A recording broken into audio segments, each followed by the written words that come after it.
નમસ્કાર, હું દીપલ. આપ જોઈ રહ્યા છો ગાંધીનગરની સૌપ્રથમ web news channel live Gandhinagar. તો આવો નિહાળીએ આજનું જીવતું ધબકતું ગાંધીનગર લાઈવ ગાંધીનગરની. પ્રજાપિતા બ્રહ્માકુમારી ઈશ્વરીય વિશ્વવિદ્યાલય નિયમિતપણે વિશ્વભરમાં આધ્યાત્મિક જ્ઞાનના પ્રસાર માટે સેવા કાર્ય કરી રહ્યું છે.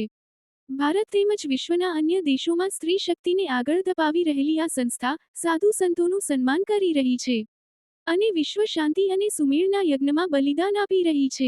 આ જ શ્રેણીમાં 30 મેથી 2 જૂન દરમિયાન બ્રહ્માકુમારીઓના મુખ્ય મથક આબુ રોડના આનંદ સરોવર ખાતે અખિલ ભારતીય સાધુ સંત મહાસંમેલનનું આયોજન કરવામાં આવેલ છે, જેમાં દેશ અને વિશ્વના મહાન સાધુ સંતો બ્રહ્માકુમારીઓના મંચ પરથી આધ્યાત્મિક જ્ઞાનની સુગંધ ફેલાવી રહ્યા છે. ગયા વર્ષે ભુવનેશ્વરમાં ભારતને વિશ્વ નેતા બનાવવામાં સાધુ સંતોની ભૂમિકા વિષય પર યોજાયેલા સફળ કાર્યક્રમ પછી ગુરુગ્રામમાં સાધુ સંતોના મેળાવડાએ નવી આધ્યાત્મિક ઉર્જાનો સંચાર કર્યો હતો.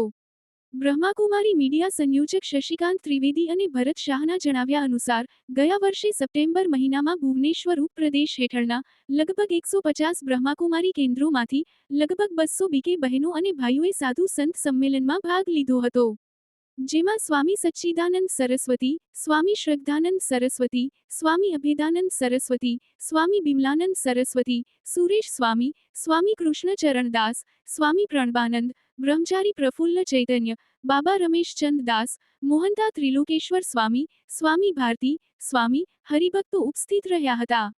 ગુરેશ્વરાનંદ, સ્વામી બ્રહ્માનંદ સરસ્વતી, આનંદ ચૈતન્ય બ્રહ્મચારી, સ્વાદી ગીતા દેવી, સ્વામી નિગમાનંદ, સ્વામી ઉમાનાનંદ સરસ્વતી, કિશોર શિવાનંદ સ્વામી, ચિંતામણી દાસ મહારાજ, વૈષ્ણવ ચરણદાસ, સ્વામી કૃષ્ણાનંદ ગુરુ, કેશવદાસ મહારાજ, સ્વામી ઉ સરસ્વતી વગેરે વિશે વાત કરી હતી.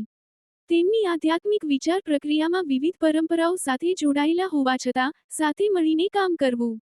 ભુવનેશ્વર સાધુ સંત સંમેલનમાં ભગવાન આશ્રમ, ગુરુકુલ આશ્રમ, નિગમાનંદ આશ્રમ, ગુરુપદ આશ્રમ, ભગવાન આશ્રમ, મહિમા આશ્રમ, દિવ્યજીવન સંસ્થા, ચિન્મય મિશન, નિગમ કલ્પતરુ આશ્રમ, રાધિકા ધામ, ડિવાઇન લાઈફ સોસાયટી, પૂરી બડા ઓડિયા મઠ, રાધા ગોવિંદ મઠ, પ્રજ્ઞા મિશન, શાશ્વત શૈક્ષણિક સોસાયટી, ગાયત્રી શક્તિપીઠ, પતંજલિ વગેરે આધ્યાત્મિક સંતોએ ભારત અને વિશ્વમાં શાંતિ સ્થાપિત કરવા માટે એક સ્વરમાં પ્રતિજ્ઞા લીધી હતી.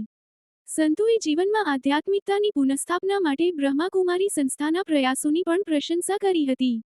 બ્રહ્માકુમારી દાદીઓનો સંકલ્પ હતો કે સંતોને એકવાર માઉન્ટ આબુ લાવવામાં આવે. આ સંત સંમેલન આ ધ્યેય સાથે યોજવામાં આવ્યું છે. આધ્યાત્મિકતા, સ્વાસ્થ્ય અને સુખના સંગમમાં સંત સમાગમમાં ભેગા થતા સંતો, મહાત્માઓ અને મહામંડલેશ્વરોનું હૃદયપૂર્વક સ્વાગત કરવામાં આવે છે. આબુ રોડ સ્થિત આનંદ સરોવર ખાતે આયોજિત સાધુ સંતોના આ મહાસંમેલનમાં સ્વાગત સત્ર તેમજ ઉદ્ઘાટન સત્રમાં પરમપિતા પરમાત્મા શિવ હવે ફરી એકવાર પ્રજાપિતા બ્રહ્મા દ્વારા ગીતાનું જ્ઞાન આપી રહ્યા છે વિષય પર ચર્ચા કરવામાં આવી હતી. આધ્યાત્મિક અધોગતિ, ધાર્મિક અધોગતિ અને પૃથ્વી પર પરમાત્મા શિવના અવતાર પર વિવિધ સત્રોમાં ચર્ચા પણ ચાલી રહી છે. આ મહાસંમેલનમાં બ્રહ્માકુમારી મહામંત્રી બીકે બ્રિજમોહનભાઈ, આધ્યાત્મિક જ્ઞાન શોધક બીકે ઉષા દીદી, ઓઆરસી ડિરેક્ટર બીકે આશા દીદી સહિત ઘણા સાધુઓ, સંતો અને આધ્યાત્મિક વિદ્વાનો ભાગ લઈ રહ્યા છે, જેમાં રૂરકીથી રાજયોગીની બીકે ગીતા દીદી, ઋષિકેશથી બીકે આરતી દીદી, રાજયોગી સુશીલભાઈ, શંકર મઠના પીઠાધીશેશ્વર સ્વામી દિનેશાનંદ મહારાજ, વેદ નિકેતન આશ્રમ ઋષિકેશના સ્વામી વિદ્યાનંદ મહારાજ, સ્વતંત્રનંદ મહારાજનો સમાવેશ થાય છે. તેઓ મહાસંમેલનના સાક્ષી વક્તા બન્યા છે. બ્રહ્માકુમારીઓમાં આ સંત પોતાને ભાગ્યશાળી માને છે. તેમનું માનવું છે કે બ્રહ્માકુમારીઓ સાથે જોડાયેલા ભાઈ બહેનો કોઈ સંતથી ઓછા નથી, જેઓ આધ્યાત્મિકતામાં રહીને દેશ અને સમાજની સેવા કરી રહ્યા છે.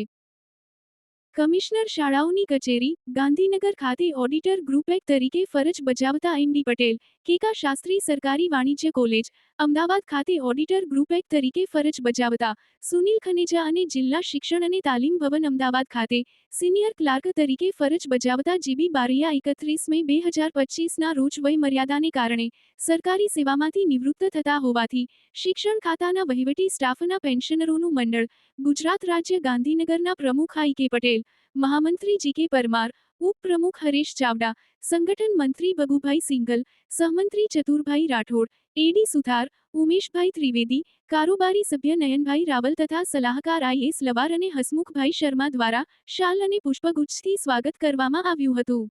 અને નિવૃત્ત થનાર મિત્રોને શુભેચ્છા પાઠવી હતી. તો દર્શક મિત્રો, આપે અનુભવ્યો ગાંધીનગરનો ધબકાર. આપની આસપાસ બનતી આવી જ ઘટનાઓની જાણકારી અમારા સુધી પહોંચાડવા માટે સ્ક્રીન પર દર્શાવેલ નંબર પર વોટ્સએપ દ્વારા અથવા ઈમેલ આઈડી પર મેલ કરીને આપ અમારો સંપર્ક કરી શકો છો. ધન્યવાદ.